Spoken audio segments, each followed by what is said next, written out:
السلام علیکم۔ One moment کی دنیا میں آپ سب دوستوں کو خوش آمدید۔ آج میں معلومات سے بھری ویڈیو آپ سب دوستوں کے لیے لے کے آیا ہوں۔ پہیا سائنس کی سب سے بڑی ایجاد مانا جاتا ہے۔ پہیے کو بنانے والا کون تھا؟ سب سے پہلے آگ کس نے جلائی تھی؟ ہندسے کس نے بنائے تھے؟ صفر، جمع، ضرب، تقسیم اور تفریق کی دریافت کس نے کی تھی؟ ان تمام سوالوں کے جواب ملیں گے آپ کو اس ویڈیو میں۔ تاریخ لکھنے والوں کی پیدائش سائنسدانوں کے بعد ہوئی۔ زبان بھی سائنس کے بعد پیدا ہوئی۔ آج سائنس نے جو تھاٹا مارتا سمندر کی شکل اختیار کی ہے، اس میں ہر ملک کی حیثیت ندی نالے جیسی ہے۔ ہندوستان میں بھی کئی ارسطو اور ارشمیدس پیدا ہوئے۔ عرب نے سقراط کے ہم پلہ فلاسفروں کو جنم دیا ہوگا۔ چین اور مصر کی پرانی تہذیب کے کھنڈرات بھی اس زمانے کی سائنس اور سائنسدانوں کے کارناموں کی منہ بولتا تصویریں ہیں۔ مگر جس مغربی سائنس کا مطالعہ آج ہم کرتے ہیں، اس کا براہ راست رشتہ صرف یونان کے ارسطو سے ہی ملتا ہے۔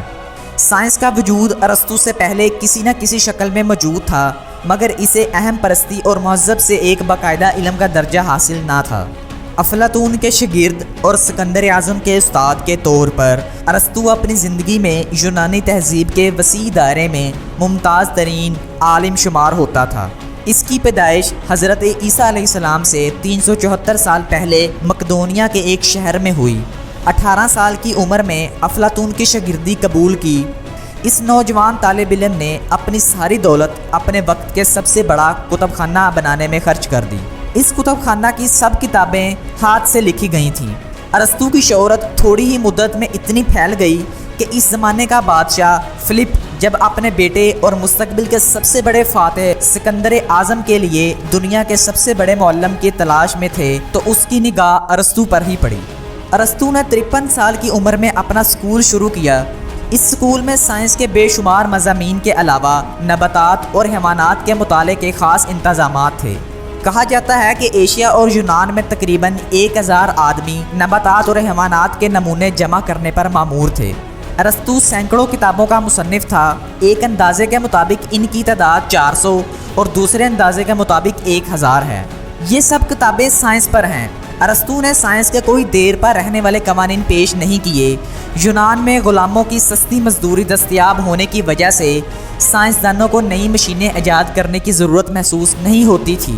اس کے علاوہ تجربات کے لیے اوزار کی غیر موجودگی کی وجہ سے تحقیقات کی روشنی میں جو قوانین پیش کیے وہ صحیح ثابت نہیں ہو سکے۔ مگر سائنس محض مشینوں کی ایجاد کا نام نہیں، بلکہ سائنس سوچنے کا ایک طریقہ بھی ہے۔ اس لحاظ سے ارسطو کے عظیم سائنسدان ہونے میں کوئی شک نہیں رہتا، کیونکہ ارسطو نے جس سائنس کو جنم دیا، اس نے آنے والی نسلوں کے لیے سوچنے سمجھنے کے ڈسپلن کا ایک مفاد پیش کیا۔ ارسطو کی عظمت کا یہ عالم تھا کہ اس کی غلط باتیں بھی صدیوں تک عقیدے کے طور پر قبول کی گئیں۔ اس کی عظمت سائنس کی مزید ترقی کی راہ میں رکاوٹ بن گئی۔ 1200 عیسوی میں برون کو اس لیے جلا دیا گیا کہ اس نے نظام شمسی کے بارے میں ارسطو کے خیالات کی تردید کی تھی۔ 40 سال بعد گلیلیو کو اس وجہ سے موت کے گھاٹ اتار دینے کی دھمکی دی گئی کہ اس نے ارسطو کے اس قول سے اتفاق نہیں کیا کہ زمین ساکن ہے اور سورج زمین کے گرد گھومتا ہے۔ سائنس پر ایک شخص کی اتنی مضبوط گرفت سے گھبرا کر 13ویں صدی کے سائنسدان راجر بیکن نے اعلان کیا کہ اگر میرا بس چلے تو ارسطو کی سب کتابیں جلا دوں۔ مگر ارسطو کے طے شدہ روایات کے خلاف آواز اٹھانے پر حکام وقت نے اسے 14 برس کی قید سنا دی، جہاں اس نے سسک کر جان دے دی۔ ارسطو یقیناً ایک عظیم سائنسدان تھا۔ نئی علم کی بنیاد رکھتے ہوئے کچھ غلطیاں سرزد ہو جانا غیر متوقع نہ تھا، مگر بدقسمتی یہ تھی کہ یہ اتنا عظیم تھا کہ اس کے جانشین اس کی عظمت کو چھو بھی نہ سکے۔ یونان کا فلاسفر اور سائنسدان ارسطو 62 سال کی عمر میں وفات پا گیا۔ 1 سال پہلے سکندر اعظم کی موت ہو چکی تھی۔ اس طرح یونان کی عظمت کا سورج اپنے اختتام پر پہنچ کر غروب ہو گیا۔ امید کرتا ہوں آپ کو آج کی ویڈیو بہت پسند آئی ہوگی۔ ویڈیو کو لائک اور چینل کو سبسکرائب کرنا مت بھولیے گا۔ اپنا بہت سارا خیال رکھیے گا۔ ملتے ہیں نیکسٹ ویڈیو میں کسی نئے ٹاپک کے ساتھ۔ اللہ حافظ۔